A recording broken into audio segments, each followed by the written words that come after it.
What's going on, guys? This is Marvel Maniac, and if you enjoy the content of my videos, make sure to hit the like button, and if you're watching on YouTube, to also hit the subscribe button so you can help decide which direction the content of the channel goes in the foreseeable future. Okay, so before I cover the next two issues in the Fantastic Four series and get further and further in the history of the Marvel Universe, I would like to inform everyone that the videos will be in order of the days the issues were released in. Now, Fantastic Four issue number 3 starts off with the Miracle Man performing at a theater. Spotting the Fantastic Four in the crowd, the Miracle Man points at Earth's mightiest family and mocks them. Claiming his powers are far greater than theirs, he demonstrates by growing into a giant, turning into a cloud, and controlling thunder and lightning. He even went a step further by upstaging the Thing in a test of strength.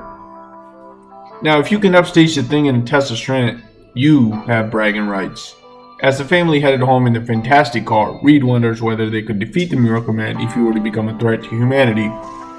Little did they know that the Miracle Man was planning on a career change, going from performing tricks at kids' birthday parties to plotting to bring a monster statue at the Baijiu movie theater next door to life and use it to terrorize the public.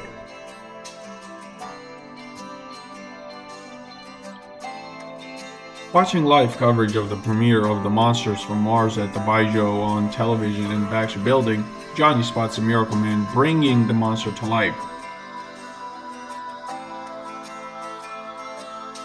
It attacks the crowd and then he vanishes. The alarm team call the commissioner, who surprisingly has received a note from the Miracle Man declaring his intention to conquer the world.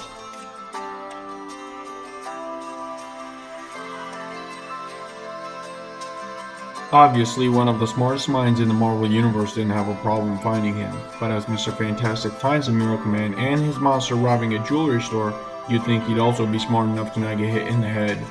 Wait for it, with a brick. That's right, folks, one of the brightest minds in the universe defeated by a teeny tiny brick. Now, Mr. Fantastic wasn't the only member of the Fantastic Four to be defeated so easily. When the Human Torch finds him stealing the Army's new atomic tank and confronts him, he gets shot with chemical foam, causing him to lose flame and fall to the ground. Seeing this, the Thing and Invisible Girl join the fight, but the Thing gets eaten by the ground. You'd think with his size it will be the other way around. With the Thing and Human Torch down for the countdown, the Miracle Man escapes in a truck with the Thing in tow, but not without having the Invisible Girl hiding aboard unseen. Now, before we see what a member of the family whose only power at the time was to turn invisible can do, back at their headquarters, the remaining members of the Fantastic Four waiting for Sue's signal decide to take the loss out on each other. Johnny, being the hothead of the family, decides it'll be a good time to call Ben Ugly, who loses his temper and a fight broke out between the two, making Johnny storm off. Moving from the family that fights each other when they're not out protecting the world to the junkyard, where the Miracle Man is hiding the atomic tank. Now, what do you do when you can't see someone? You smell them if you have a great sense of smell. When you discover Sue with the help of his dog, the Miracle Man uses his powers to put her under his control, getting her to signal the rest of the team with a fantastic flare. Obviously, seeing the signal, they all come running no matter where they are. Once at the junkyard, the Miracle Man fights Ben and Reed, but fearing of losing, he escapes with Sue and the tank again. Johnny appears and the three follow the Miracle Man in an antique racing car in a junkyard. Of course, it's the 60s, so they're not as antique then as they are today. Johnny flies ahead and uses his flame to create a flash that temporarily blinds the Miracle Man, who for some miraculous reason loses his power. Well, as a matter of fact, he never had powers at all. He was merely a clever hypnotist. A human with no special abilities whatsoever almost brings down a superpowered family. Reed brings Sue out of her trance and the Miracle Man is apprehended, leaving the Thing annoyed when he perceives that Johnny is getting all the credit for stopping the Miracle Man, which he kinda did. Johnny, having had enough of the Thing, quits the team and flies away, leaving Reed wondering what would happen if he were to become the threat they all feared. Afraid of the Human Torch getting in touch with his dark side, Reed, Sue, and Ben use a Fantastic Car to search the city for him. Johnny, on the other hand, has gone to Swanson's garage to work on cars. Ben, on a hunch, goes to the garage. Unable to use his flame because of the gasoline around him, Johnny faces an angry Ben without his power. As he gets backed into a corner for some unknown reason, Ben changes back to his old human form. This gives our friend Johnny the distraction he needs to get out of the garage.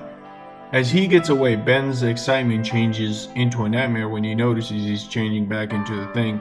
It sucks that he's the only one in the family that has a deformity, but he does have some amazing abilities. Johnny heads to the Bowery to find accommodations. Once in his bunk, he reads a 1940s comic about the Submariner.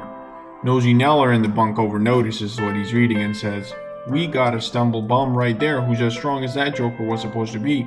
He hands the bearded stumble bum a phone book and tells him to tear it in half. Having problems of his own, he refuses. Their feelings hurt, the others attack him, but get swatted away. The man complains that he can't remember anything. "Why have I spent the long years here in a fog with my mind a blank?" Johnny ignites one finger and burns off the man's beard, revealing our amnesia bum to be none other than the Submariner, pointy ears and all. Now Johnny is no doctor, but he figures dropping him in the water will bring his memory back. Once in his native element, the Submariner remembers who he is. He goes to his home to find it lying in radioactive ruins.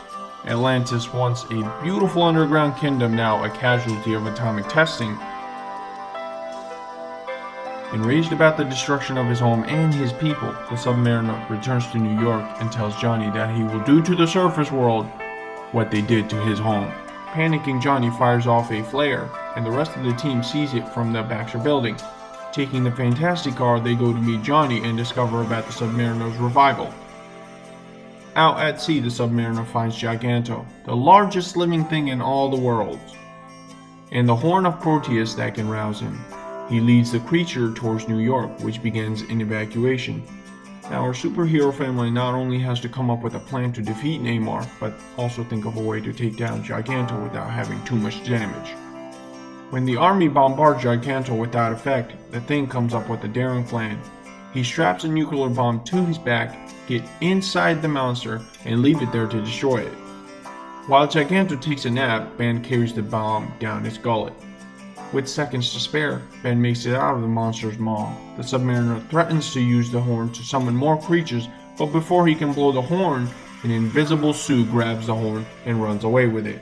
The Submariner tackles her. Love-struck, Namor says, "If you will be my bride, I might show mercy to the rest of your pitiful race." She responds, "How can I make such a choice?"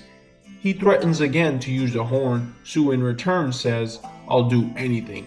I'll become your bride." Johnny, on the other hand, wasn't gonna let his sister's life be ruined and forms a tornado that pulls the Submariner into the air and drops him in the ocean. The horn falls to the bottom. Retreating in defeat, the Submariner swears, "I'll be back